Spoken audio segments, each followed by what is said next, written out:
Now I am very excited to welcome back a fantastic college basketball capper, awesome friend of the show, and Mr. Josh Nunn from the Action Network. You can follow Josh on X at Step on a Duck. Josh, the madness has finally arrived. How you doing today? I'm good, man. Thanks for having me back on the show. I appreciate it. It's my probably my favorite 2 weeks of the college basketball season. The NCAA tournament in and of itself is the greatest betting event in America, but I love conference championship week. You have teams playing with desperation. The season is over if they lose. You have many teams that have worked so hard for years to try to get to this point. Some have been able to get to the tournament, some haven't, but I've often said that you don't want as much chaos these next 2 weeks. You want these mid-level and lower level leagues to send their best to the NCAA tournament. So then we do get the chaos in the tournament. So I'm kind of going to be secretly rooting for many of these leagues to go chalk. However, that doesn't prohibit me from getting in there and looking at the betting opportunities and fading some of these favorites if the situation calls for it. So I'm excited to get into some of these conference tournaments today with you. And we better strap in because there's going to be a lot happening over the next 2 weeks.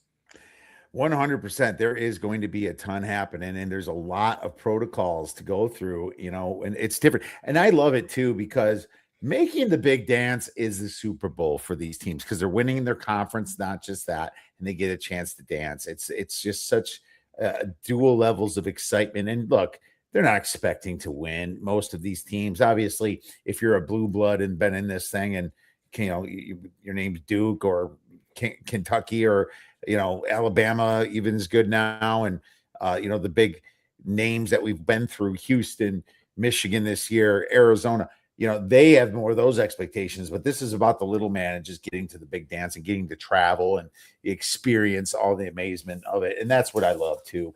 But when it comes to betting, that sure it has a little bit of I would say of an art form in a way. There is some, best practices that I'd like to go over too. But I'll ask you first, what do you like to do to prepare for these conference tournaments? Well, the number one thing I would say is it's important to analyze team performances throughout the totality of the regular season. Just because a team won their regular season does not necessarily make them a superlative, overwhelming favorite in the league. In the case of the Patriot League, that does hold true, in my opinion, with Navy, who is about 10 points better than anyone else in the Patriot League. But if you look at the ASUN or the Horizon League or some of those leagues, you have teams 2 through 7 that maybe finished a game or two back. Maybe the favorite won a bunch of close games. And these teams will be favored to win the conference tournament and priced accordingly, but there's much more value in some of these long shot teams. And then the other thing is some of these positions 2 through 6 or so, there's really not a lot of separation in the strength or talent level of these teams, but there's a huge discrepancy in the pricing. And so I think you can find value there. But I've harped on this for years, specifically about college football, but it applies here more than anywhere. Shop around and find the best prices. You can really find some pricing discrepancies top to bottom in these conference tournaments. So don't limit yourself to just one or two books. Go find the best prices, the best odds, and give yourself the best chance to be successful. 100%. There is lots of shopping involved, and you can get like a 30-1 and a 45-1 that I got yesterday. Navy got ahead of that one at -120. It's -180 in this book now. There is all kinds of value when you shop, and that's just it's all about. You should never hold yourself accountable just to one. It's really interesting for them making these numbers because there's nothing to go by. It used to kind of be like wait for one book to do it, and sometimes it spirals out there. But there's not a lot. They have to really figure out the odds. I think this is a big challenge to some of these bookmakers, which gives us more of an advantage in these situations. So I'm excited to talk to you about it, but I have a few best practices as well. Obviously, the normal stuff, you check injuries.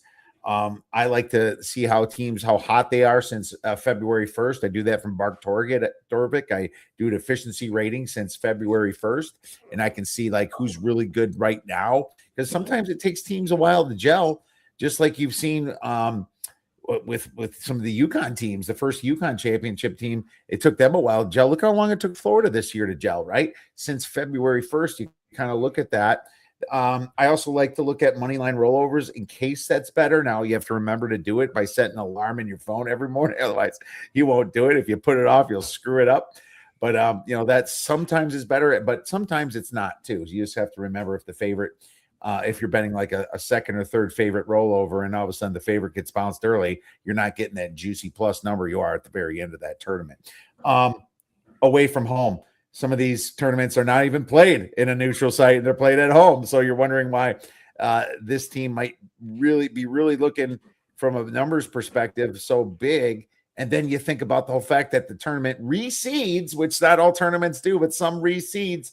Then you're like, make it so much harder for the bad teams to get in, or at least the more challenged teams that haven't won a lot of games. Maybe injuries got them. It's much more challenging for them, and it's much more easier for the bigger names in the top 1 or 2 seeds in that case. So those are important as well. I believe the Horizon League reseeds. Also check if the team is in the tournament regardless.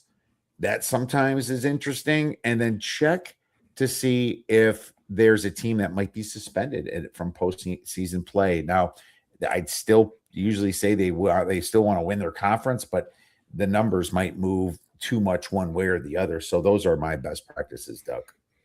I think it's really important not to overlook something that you said there. The conference tournament format is so important.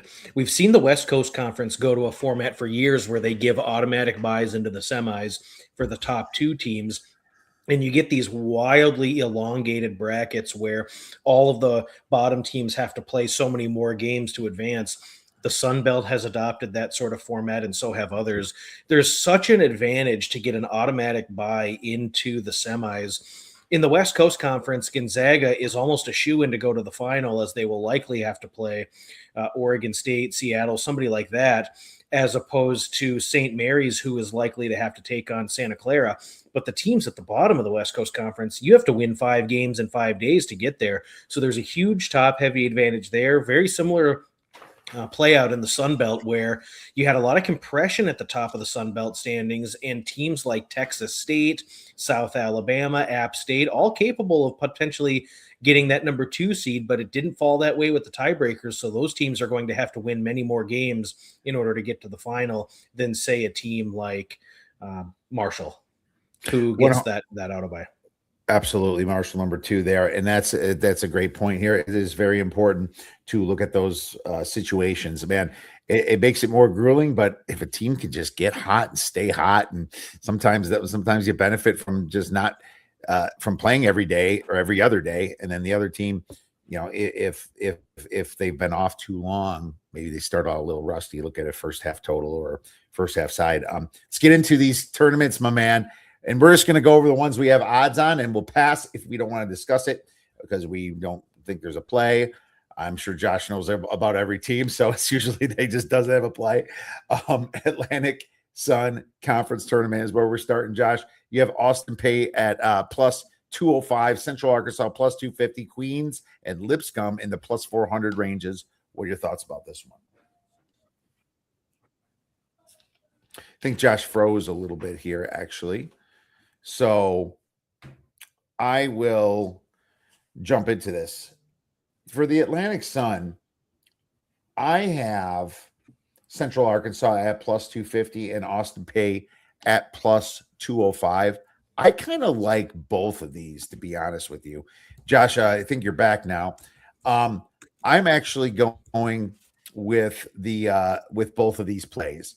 What you're doing here is combining. I think there's just a big difference between Austin P and Central Arkansas together over the rest of the conference. Kind of like Lipscomb a little bit, but I think if I can just kind of play these two against the field, I actually get blended odds of minus 156 if you do the math. So I'm taking both Austin Pay and Central Arkansas for those reasons. If you look at the numbers, efficiency, especially since February 1st, 146 is where you get Central Arkansas, and they have the number 1 D in the conference and number 3 on offense. So I like both Austin Pay and Central Arkansas. Yeah, I think Central Arkansas is playing the best basketball down the stretch. The one thing that would concern me about Austin Peay is they've lost 2 games in a row. They lost to Central Arkansas on their home floor last Wednesday, and then they had a chance to grab the number 1 seed and threw up an absolute Saturday afternoon stinker against Bellarmine. Could not get any stops in the second half. I think Bellarmine scored 65 points in the second half. And so I've liked Austin Peay a lot this season. They're just playing very poorly down the stretch. They needed a last second bucket to beat North Florida, who was finished at the bottom of the league. They only beat Jacksonville by 4 points. And it just has not looked as good as I would have hoped for a team coming in having aspirations to secure the number 1 seed. I like Central Arkansas. I think they're playing very good basketball. But I do believe that this is a league where if you wanted to do a little beer bet banger money, so to say, on a team like Bellarmine who can bury the 3 ball, they play a very good offensive fluid system. I think there's a chance that a long shot could win a couple of games, get themselves into the semis, and at 55 to 1 or 60 to 1, if you get one of those teams that are in the semis, you're going to be in such a good equity position on the wager. So this is a league where I think you play one of the favorites like Central Arkansas, and I don't hate Austin Peay. I just wish they were playing a little better, but maybe have a secondary wager on one of those long shots so you can try to get the best of both worlds here. That's how I would attack the ASUN. Yeah, that's another great way of doing it. Central Arkansas was going to be my only bet, but I decided just to take them both against the field. But it definitely them and Bellarmine would not be a terrible situation as well. I'm not sure if they're on the same side of the bracket. I have to relook at that, but that is a great way of attacking that one as well. What about the Big South? This is played neutral in Tennessee. What do you have for the Big South, Josh? We have High Point as a massive favorite at minus 160. Then you got Winthrop plus 290, Asheville plus 1600, Radford plus 1300. And then you got little Charleston Southern there at 30 to 1 that a person like yesterday, I was on his show. What do you think about the Big South? And Duck is freezing again. So let me say what I have. I don't have any bets in this one. I think that High Point is that much better than the rest of them. So, in my opinion, I really looked at Winthrop, but I decided not to go with Winthrop. So I actually don't have a play in this one. There's Josh again. I'm going to test my internet while you talk, Josh. Yeah, the Big South is one of those leagues that is real top heavy. I think that High Point and Winthrop are the 2 best teams in this league. I think a team that would be an early exit watch out would be Radford. I look at Presbyterian, who took these guys to double overtime. The first meeting was tied up at the half. I think Radford is just so streaky with their shooting, and if the shots aren't falling, it could really look a little ugly for them. This is a top heavy tournament, and so the one team that I would want to place a bet on would be High Point, but there is a little bit of potential. You look at teams 3 through 7, they're really all about the same. Charleston Southern had a lot of close losses and is probably a little bit better than what their record would suggest. And so when you look at Charleston Southern having to square off against Winthrop in the opening round, if there was any chance at all that they could win that game, then they could win the second game, and then they'd be in the final against High Point. So at 30 to 1, I think you could maybe sprinkle a little bit of money on Charleston Southern, but the overwhelming favorite here is High Point. They're the most athletic team, the most well coached. They're a superior basketball program here. So the large wager for me would be on High Point. Absolutely. I would definitely look towards towards that as well. And I'm just passing on this in general, but I think a game by game basis might be something that you and I could find some value on, Josh. How about the Horizon League played in Indianapolis here at the end, but at first starts out on the home courts, Duck? What do you think about this one?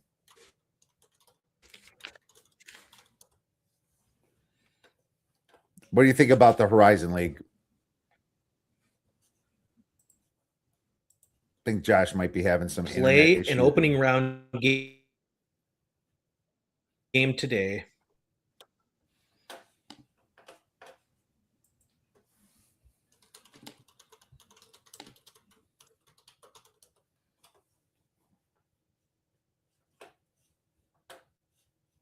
and Josh is going to come out in really quick here. So for me, I like Robert Morris. I took plus 320 on them. I think Robert Morris is just the better team.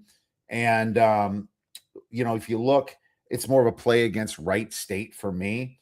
Robert Morris is number 76 since February 1st on Bart Torvik, which is huge in my opinion. I think that, if you want to look at a more of a long shot, I kind of like Green Bay some. I think Green Bay at 10-1 is a decent long shot. So I'm putting a little bit on Green Bay as well, but I'm playing against Wright State because they have not been hot down the stretch. And Robert Morris ranking number 76 on Bart Torvik is huge for me. And this is also a tournament that reseeds. So, it's going to make it easier on Wright State. Yet I just think that Robert Morris in that number 2 spot also benefits. Yeah, I think the Horizon League is such a unique format in the fact that the first couple of rounds are played at campus sites. You have an opening round game today, and then the rest of that'll finish up tomorrow and Wednesday. And then they reseed. You get teams that'll secure additional buys when they get to Indianapolis. The Horizon League is one of those tournaments that routinely just experiences a ton of chaos. And I don't see a lot of separation outside of the top 2. When you look at teams 3 through 7, Northern Kentucky has some strong wins. IPFW probably has the best player in the conference. They'll always have a chance here. It's just one of those wide open leagues where truly anybody can beat anybody. When you look at some of the teams that are power rated in this league, Wright State would probably be 3-point favorites over Northern Kentucky on a neutral, 5-point favorites over Youngstown State. There's just so much parity in the Horizon League. I do not think that putting a play in on Wright State would be a wise move here. I just don't see there's a lot of value in the number. If you wanted to look at a long shot, I mean, Green Bay is so well coached. Doug Gottlieb has done a great job in year 2 there with the Phoenix. IPFW could be worth a look. Northern Kentucky at 20-1 is a team that I think could win a couple of games here. It's a wide open league, and there should be expected chaos once again this year in the Horizon League. All right. Well, there you have it. And Robert Morris is now plus 280. So it went down a little bit here from where I got it. Plus 270 are our friends at FanDuel, where actually FanDuel in general has a little bit better odds on everything. So I love our partners over at FanDuel. Make sure you check out FanDuel and get these wonderful Horizon League odds. All right. Why don't we talk a little? I see the Metro Atlantic out there. I didn't get into this one yet, to be honest with you. I like betting unders in this division or this conference, but you don't got teams like Niagara there anymore. And there is 10 teams in this tournament. What are your thoughts? I think it's wide open at the top. I think Merrimack and Siena both have a chance, along with St. Peter's. Marist was a team I liked at the beginning of the season, but they've had devastating injuries to 2 or 3 players. I think a bet on Marist is drawing dead. Quinnipiac can beat them. Merrimack has played a really good defensive style under Joe Gallo, and his defense really locked you down in the second half.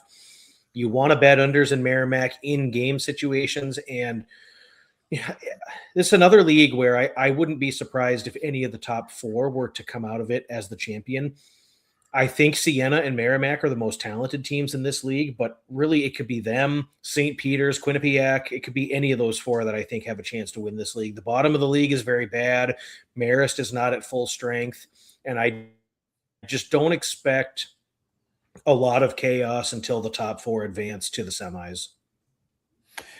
Yeah, it is wide open at the top too. I do agree. A little injury kind of hurt some of these teams. Yeah, you make a lot of sense there, and that's why I'm staying away from one. But one tournament I won't be staying away from.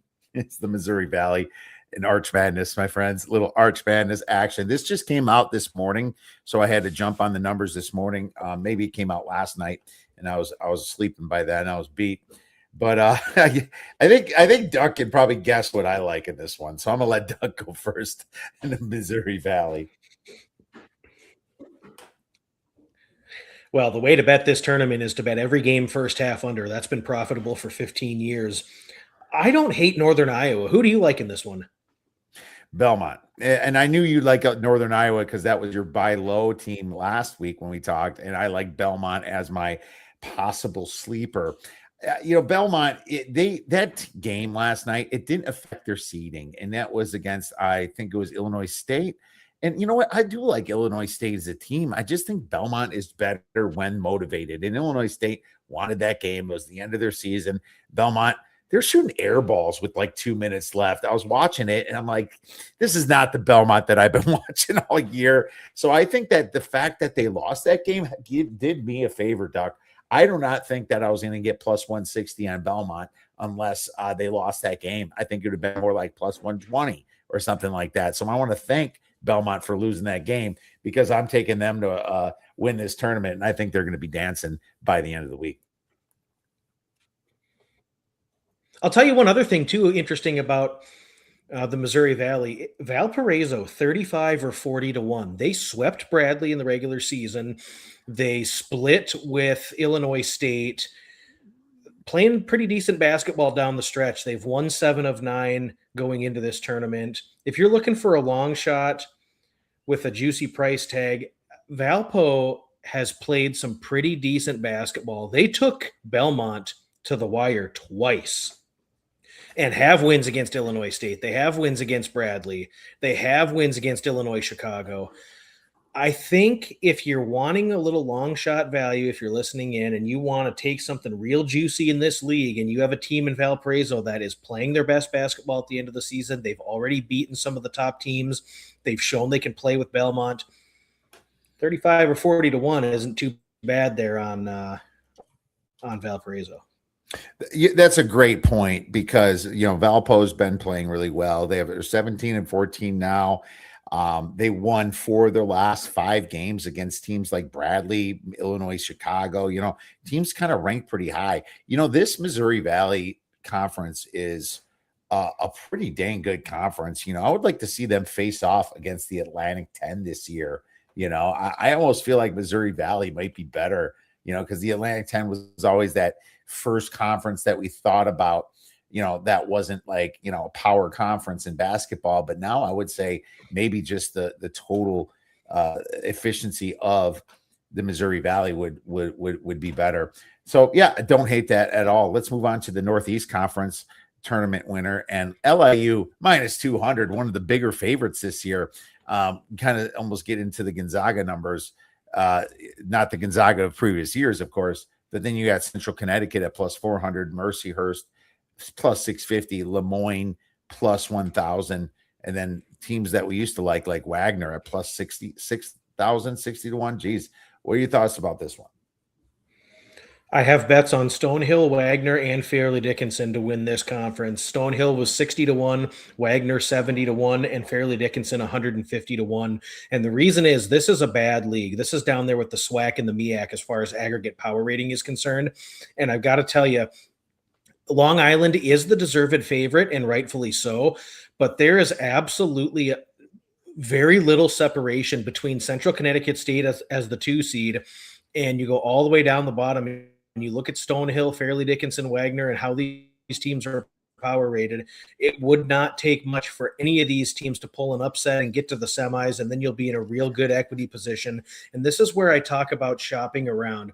If you look at some of the odds that are available at the books that you're quoting, these are some pretty juicy prices. Wagner over at another book is 16 to 1. Stonehill was 25 to 1. Fairleigh Dickinson was 50 to 1. That's much different wager than 150 to 1.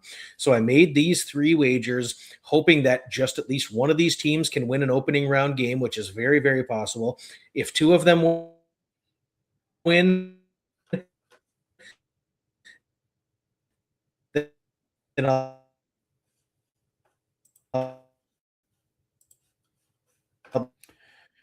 be Duck's having a few internet problems here.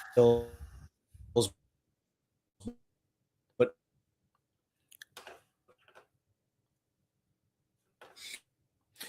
yeah, this tournament reseeds. So the whole thing about this one is that LIU is always going to get the best draw, and then it's just kind of up to the rest of them. But I will say, Duck, if somebody knocks out like Stonehill or Wagner, or like one of those teams knock out LIU, then you're going to be looking sitting pretty here, because one of those big favorites could certainly come in and make some noise in this tournament. The Ohio Valley, this is at the Ford Center in Evansville, Indiana. And I'm passing on this one. Tennessee State's plus 220, UT Martin's plus 370, Morehead State plus 400, Southeast Missouri State plus 400. And then it gets bigger than that. I got no play in this one. The Ohio Valley Conference is, I feel like this is one of those that I could see the top 4 winning. I'd be kind of surprised if I did look at Edwardsville. I will say that I did take a second class. I thought their number might be the one that was off a little, but I feel like it should be that the prices are correct. Yeah, in the Ohio Valley Conference, they do get the formatting where the top 2 seeds get automatic buys into the semis, and so there's real advantageous setup for Tennessee State and Morehead State. I think Tennessee State's been playing the best basketball. They have the best offensive team, so I would probably look that way. But I do not. This is one of the few that I do not have a bet on this conference tournament at current. Tennessee Martin's played really, really good defense all season, and that defense can keep those guys in games. But OVC hoops is just such seat of your pants hoops. Some of the teams play with frenetic pace. Some of them can't shoot the ball. Some of them get really hot and streaky from deep. Hard to predict this one, I will say. I think Tennessee State has a chance to win it, but beyond that, I just don't know. Patriot League. Oh, well, before that, Oven Fresh has a comment. He ripped up his Iowa State to win the Big 12. I'm guessing, obviously, that was a season ticket, and not a conference, because those aren't out yet. But it was a very bad performance, and I'm pissed because I paid a premium for that, and I still had line value by closing line against Texas Tech, but Texas Tech for some reason just is playing out of their freaking minds. It's like, hey guys, why didn't you play like that with JT Toppin? Maybe you guys would have been the undefeated team, And so it's just crazy how up and down that this team can be. But I will say though, Oven Fresh, I might be on Iowa State next week for the Big 12 tournament, because this probably just helps their number coming in. And they seem to play that tournament very well in the past with Coach O over there. So I'm not giving up on them from that perspective, but dude, don't worry. I've ripped up a few season tickets myself this year. Yeah, and it's so hard because some of these teams have such golden situations or setups, and I thought that was a spot for Iowa State, and they just didn't show up. And it was credit to Texas Tech for rising to the occasion without JT Toppin. I thought they'd be a much different team without him on the defensive end. And it's college hoops, man. A widely variant. That can happen from time to time. And they already had 4 losses while Arizona had 2. So that ticket was probably done before, let's face it, that week, my man. But they just like BTA says here, they do show up for the conference tourney. So let's hope they don't blow anyone out here, and we can get a good number on them. Patriot League, Navy minus 180, Colgate plus 475, Lehigh plus 900, Boston U plus 950, American plus 1100. Then it gets bigger from there. What are you doing for the Patriot League? Yeah, I tweeted this out last night. I saw a book that had Navy mispriced, and I was actually able to get down a pretty decent sized wager amount. So I bet Navy minus 120. Navy is 10 points better than anybody in this league. They're senior led. They've got a great inside-outside game with Kehoe and Austin Benini. Jinwoo Kim can hit the 3 ball. They play really stout defense. They block and alter shots, which is something we don't see a lot at the Patriot League level. And I just don't foresee Navy. This is another tournament structure where they're played on campus sites, and so Navy will be at home for all 3 games. I don't foresee the middies having a ton of trouble here. If I was really scraping to try to find a long shot, Lehigh is 10-1, and Lehigh has been surging in the last month of the season, and they actually had the chips fall to where they got the 2 seed. And so I could see them getting to the final. And if you do have a 10-1 or a 9-1 on Lehigh in the final, you'd be in a good equity position there with the wager. But if you look at any power ratings with credibility out there, Navy's 10 points better than everybody else. They're senior led. They have real motivation to step up here, as this Navy team has struggled in Patriot League tournament play in the past and have failed to get the job done. I think they get it done this year. This is Navy or nothing for me. Duck, we didn't even talked since last week, and both of us saw that minus 120 and attacked it immediately. This was definitely mispriced at that book that we both betted at, most likely. And it's a very popular book, let's say. And they didn't factor in these campus sites or something, but it, Navy is like 77th on since February 1st on Bart Torvik. Lehigh is 276th, and Colgate is like in the 280s themselves. I mean, this is a massive discrepancy here, and the fact that Navy's going to have it Colgate 291. This used to be Colgate's conference, as we all remember, but this year it's Navy's, and Navy's already up to minus 190 in some books, and that should keep going up because I still think there's value on there. But I will say, I put a sprinkle on Boston University, and I think Boston University at 10-1 is the second best team, and they're ranked 131 since February 1st. So they're the second best team in this conference since February 1st, and they have the best offense hitting threes. And so I'm on the top with both sides. I have Navy and Boston U. One of them is going to get past. Clearly, the bottom side with Lehigh and Colgate is much worse. So I really love your play here, and I think we're both on the same side. Yeah, and Colgate could be intriguing. They can be streaky from outside, but Jalen Cox, their best player by far, missed the regular season finale, and I would want to check his status. If you like Colgate, they should get past Loyola Maryland, but you want to make sure Cox is healthy because the offense does not hit on all cylinders without him in the lineup. Let's go to the SoCon, and we have East Tennessee State at plus 185, Furman plus 425, Mercer plus 475, Samford plus 500, Wofford plus 800, and it gets lower from there. What are your thoughts on the SoCon? Wide open league. I think the top 6 or 7 teams could win this league. I think that there is a lot of parity between East Tennessee State, Mercer, Wofford, Samford, Furman. They all can get streaky from 3. Wofford has so many dangerous players that if they're hitting the outside shot, they're tough to defend against. Furman hasn't quite played their best basketball this season yet. Samford is dangerous with Jaden Booth. East Tennessee State is probably the creme de la creme in this league, but they're just priced so ineffectively at plus 185 that it's hard to really want to get in on them. I would say if you like East Tennessee State, maybe just wait until they get to the final and you could bet them there, maybe get a worse price, but I think Wofford and Samford would both have an opportunity to potentially win this tournament. So that's probably where I would look at the current pricing. Samford is what I bet. It's plus 550. It's going down a little bit. It's my best bet probably. This team since February 1st is 135th in a bad conference, let's face it. But that's pretty high ranking since February 1st because you're ranking them with all the other teams. And East Tennessee State is 204th since February 1st. I think that Samford should be the favorite. This East Tennessee State team barely won at home to Samford by 1 point, and they lost to Samford already on the road. And Samford's just the red hot team right now, and Samford's the better team. I like Samford. I think this number is ridiculous personally, and I really like that number at plus 500, plus 550 you can get right now. Yeah, just a team that's playing really good basketball, defeated Mercer, defeated East Tennessee State, took Mercer to the wire in game 2 against them, really taking care of business, and dangerous outside shooting team when the shots are falling. Let's go to the Summit League.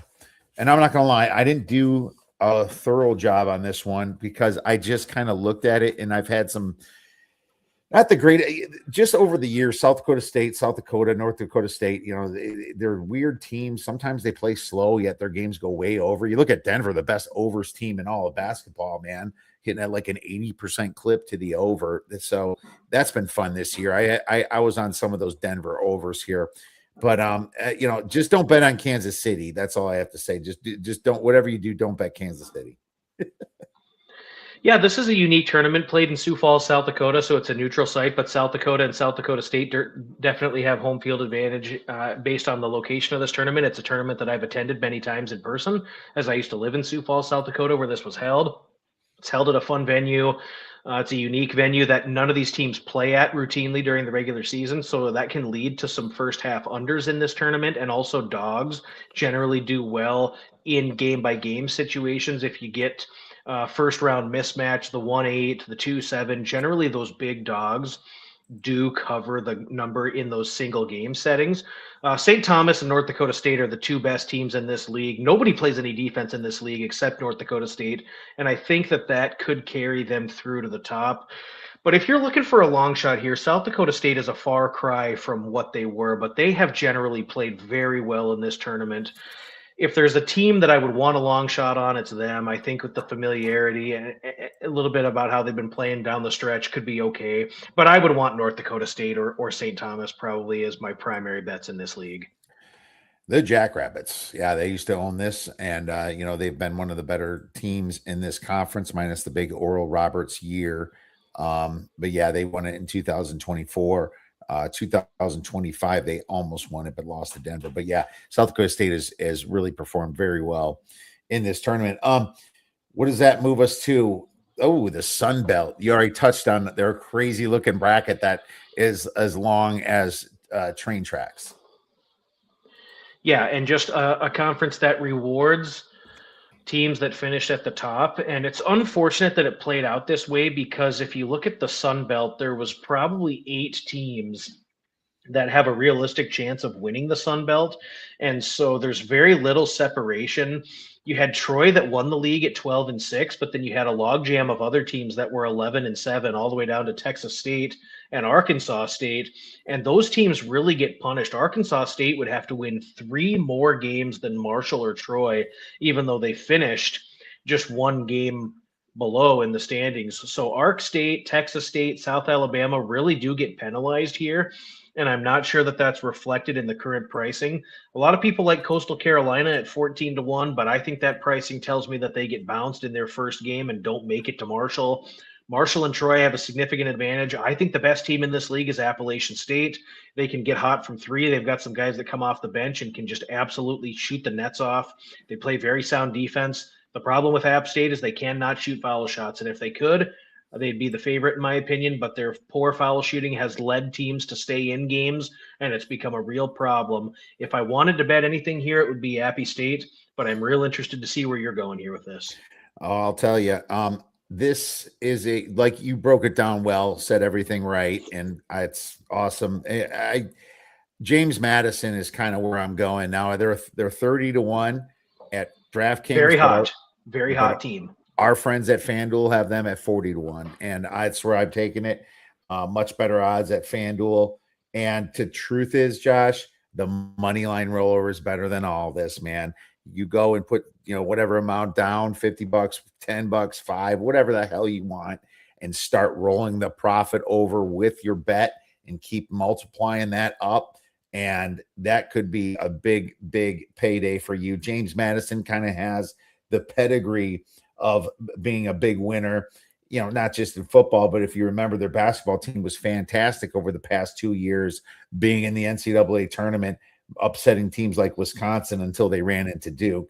Now, you're right. It's just, you look at the top and they're just so fortunate that, Marshall and Troy only have to play 2 games. But if James Madison's hot, they're blowing out teams. They're not super tired at the end. Just them being hot could actually, bounce one of these teams coming in here. And that would be fun. I like James Madison here for my long shot. So that's probably my longest shot that I'm taking, Duck. Yeah, I don't hate that at all. I think this could come down to one of those teams that are slated 5th through 9th that do get hot, that do win a couple of games. And you could actually see a situation where these teams get a couple games under their belt. They're familiar with the shooting in the neutral venue. They've kind of been lathered up already. They're in rhythm.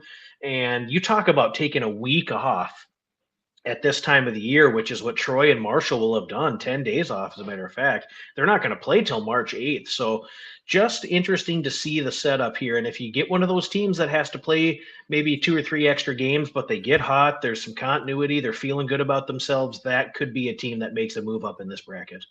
100%. All right, let's move on to the final one. We have odds on West Coast Conference. You got the Zags at -210. You got St. Mary's at +230. And then you have Santa Clara at plus 700-ish, depending upon what book you're looking at here. What do you think about the West Coast Conference that's always really belonged to Gonzaga? This is where this unique formatting really started. The West Coast Conference was the first to do these super buys and give their top teams supreme access to the semifinals. And I think it's worked out well for this top heavy league.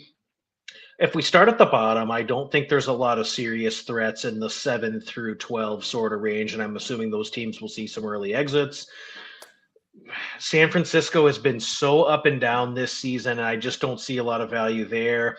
Santa Clara is a very dangerous team and a team that I think is going to be playing with desperation, as they're a team that's kind of a fringe NCAA tournament team. They've come on strong under Herb Sendek of late. They really need to get to the final, and I think it would be a fascinating conversation if Santa Clara were to do that. But Gonzaga has essentially an automatic bye to the final. They're going to play San Francisco or Oregon State and blast either one of those teams to get to the final, where they'll play likely St. Mary's or Santa Clara. So you can find a book out there with the Zags priced at minus 155. That's the bet I would make now. It's a bit juicy, but I think Gonzaga there's no question they're in the final. And then you can just reassess what you want to do. They'll likely be 4 or 5 point favorites over whoever they play. So you'll probably get about a plus 190 the other way. So you could buy out if you wanted to, or just let the wager ride. But the only way I could look here is with the Zags. Yeah, the Zags will be minus 250 in the final game, and they're minus 210 now. There's no value there. I feel like they kind of laid down against St. Mary's Saturday night. I just kind of feel like did it affect their seeding in the tournament? Maybe maybe they're a 3 and not a 4 or not a 2.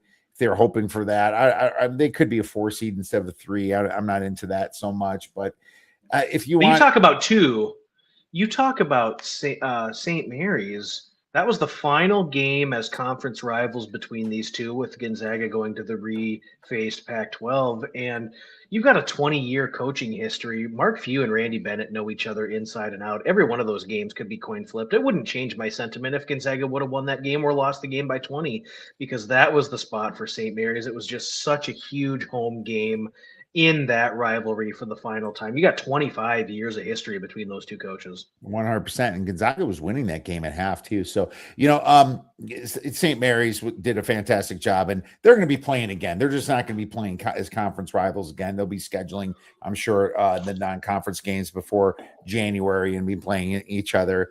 And so that hopefully that still lives. Like, we still kind of see USC, Notre Dame, and big schools, obviously, and in college football, but you never know how long that's going to last, because money kind of ruins things in some cases, like it did a little bit in college football. But here we are, man. Lots of fun stuff here. I think that St. Mary's, if you like them, I would money line roll over them, because since they're playing Santa Clara, you're going to get a bet probably minus 180 or minus 200, and then you can roll over that against Gonzaga, where you're going to get plus 180 plus 200, which would probably calculate to plus 300. When it, Josh, I would say it better to do the money line rollover, an easy one, because you only have 2 games with St. Mary's.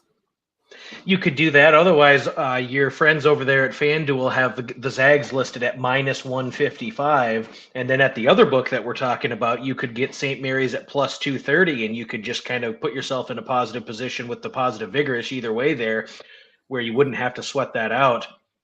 But I'd say, plus 230 for St. Mary's, you're probably looking at a pretty decent money line rollover, since they just have to win the 2 games. And you're right, they're probably going to be laying 4 against Santa Clara, which would put them about 180, 190 on the money line. And then you take all that proceeds and you roll it into an underdog play against the Zags. That would be the way I would play that. Yeah, 100%. Let's move on to the next topic. Anything next week? We just touched on Iowa State, that, anything 8-1 or better for Iowa State, would be interesting to me, because Houston and Arizona are probably going to be the favorites in that conference, and Kansas will be lurking. I feel like Texas Tech even has earned themselves a better number, probably. So, anything next week that, of course we don't have numbers, everything's number dependent, but anything you can see being undervalued in some of the bigger conferences next week.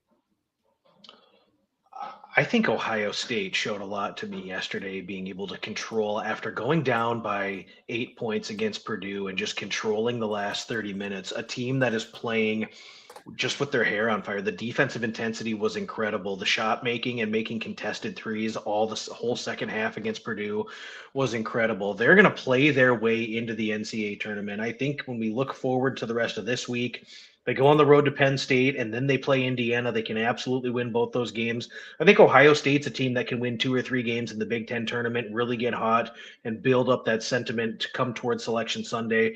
I won't be surprised at all if we see Ohio State's name called in the field of 68 come Selection Sunday.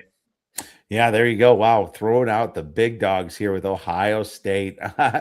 Yeah, I mean, they have played with a lot of heart, and they, when they get hot, if they're hard to beat and they're hitting a lot of threes. And it's just, I wish this team was more consistent, but maybe it's now for Ohio State. I find that interesting.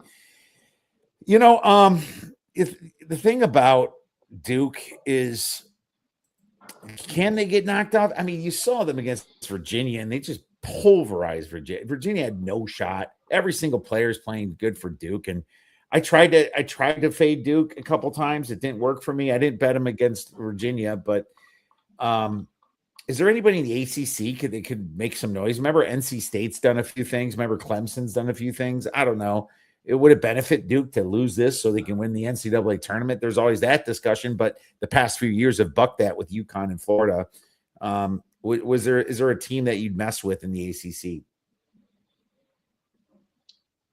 I mean, maybe Clemson. They're right now slated at the 5 spot, and they would play probably like a Wake or Notre Dame type of opponent in the first round, and then they'd have to play a team like Miami or North Carolina. Clemson would be certainly capable of beating either one of those teams, and then that would set up a semifinal matchup with the Dukies. And the final score wasn't necessarily reflective of it, but Clemson played those guys pretty close about a month ago. And I think, Clemson is a team with the way they play offense and with their slow pace style that if they're not hitting shots, they can kind of go into a little funk. And we've seen that over the last 3 weeks of the season, but this team had won 17 out of 18 at one point this year and really could get hot. So I think if they can find it a little bit, they're a team that could make a little bit more of a deeper run than you might expect. I think they're safely in the field, but could maybe improve their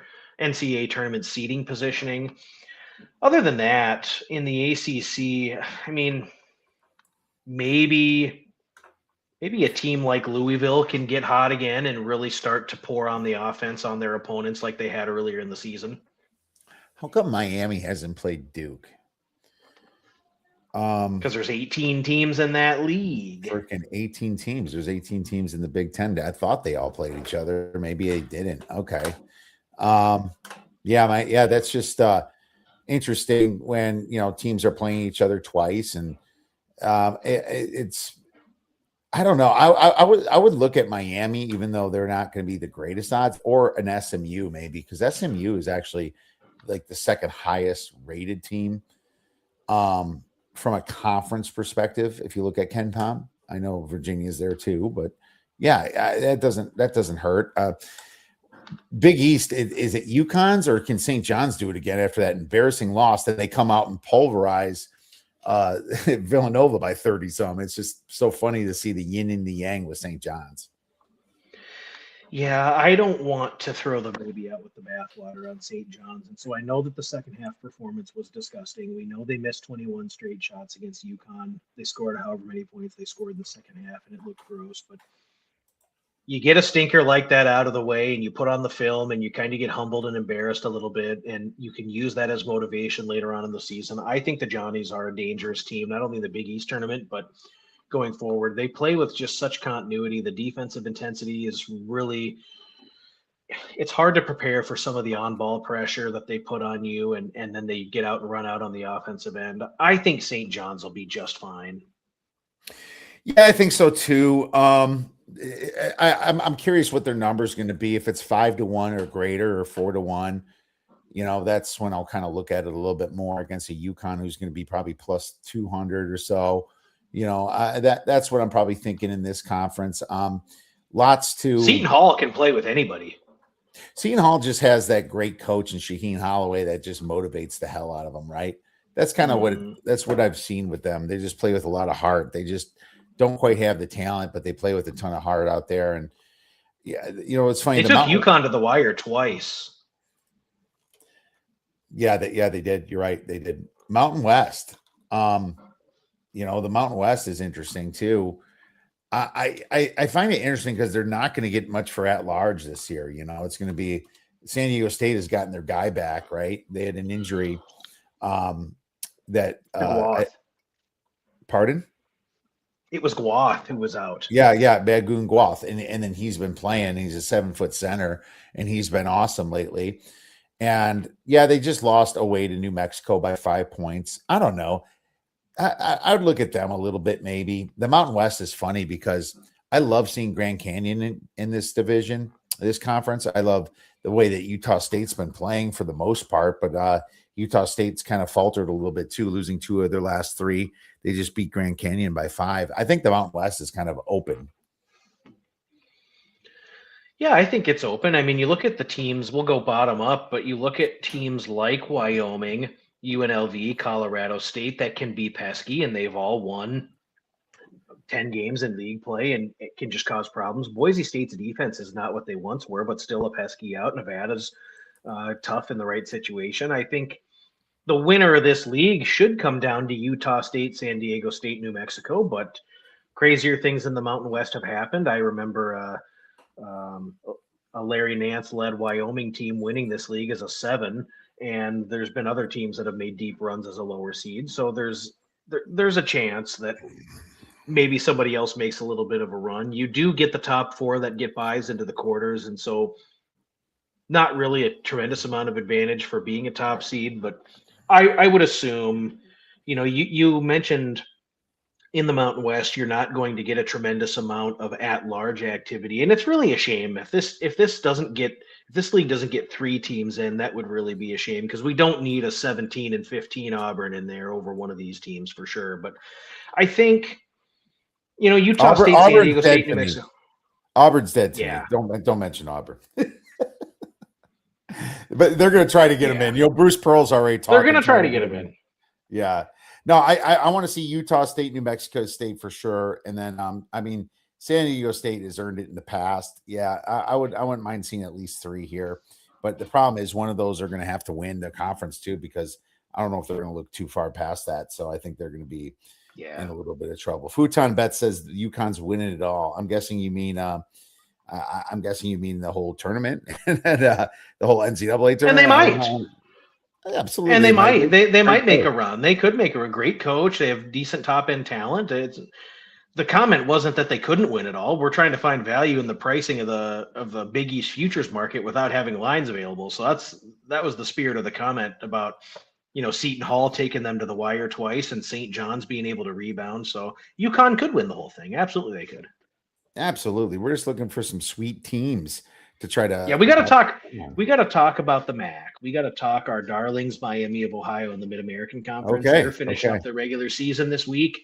And I will say this, I think Miami of Ohio has been a real fun story. If they go through the regular season undefeated, which they're now projected to do, and they make a deep run in the MAC to the MAC title, if they were to lose in the MAC title, I think that team should get in. But I want to bet Akron in the MAC championship tournament. I want to bet Akron has the best talent in the MAC. They have the best.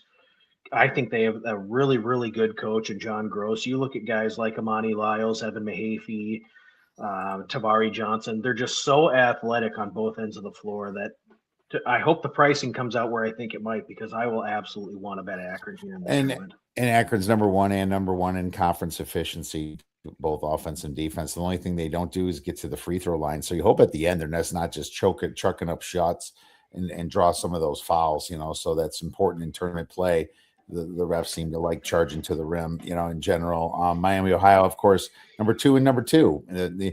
Both teams play very fast basketball. So, yeah, I'm going to be on Akron too. But I think that Miami, Ohio wins out. They're going to get in anyway. So look for a prop that shows over 1.5 teams to represent the MAC to make it into the NCAA tournament. That's what I'm looking for. And what you guys should be looking for is this man, Mr. Josh. He is one of the best small conference and big conference college basketball and college football bettors that I know. Mr. Josh Nunn. Josh, can you tell them where you can get your information?